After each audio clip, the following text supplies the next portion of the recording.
Today we're going to look at solving equations with square roots and squares in them. And the important thing to note for this one is that squares and square roots undo each other. They're inverse operations. So what I mean is, if I take the number 3, for example, and I square it, that gives me 9. And if I then take the square root of 9, I get back to 3, which is where I started. So if we look at this equation here, x squared equals 81. Well, my goal is to get x on its own, and to undo the squaring, I can square root it, because that is the inverse operation. I then need to equally square root the other side. So on the left-hand side, I'm just going to have x, because the square and the square root are undone each other. And on the right-hand side, it's going to be equal to 9. But there is one other solution as well. X can also equal negative 9. And this is because if I have negative 9 squared, which is negative 9 times negative 9, I'm also going to end up at 81. So just be mindful that when we have a situation like this, the positive and negative number can be a solution. If we have a look at this next example, there's a bit more involved.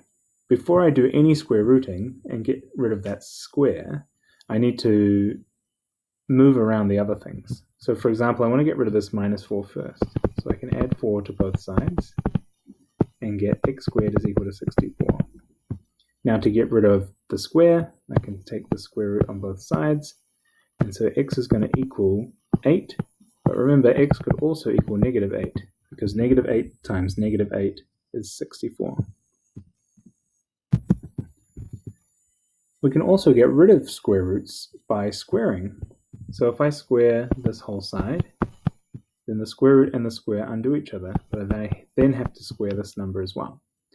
So on the left-hand side, I'm left with x minus 4, and on the right-hand side, I've got 36.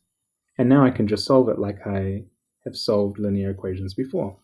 Add 4 to both sides, and I find out that x is equal to 40. And if I wasn't sure, I could always double check. So I could replace x with 40 and see if it works out. Oops. 40 minus 4 is 36, and the square root of 36 is indeed 6, so it checks out. Lastly, if there are other things involved, we can also get rid of them first before dealing with the square root.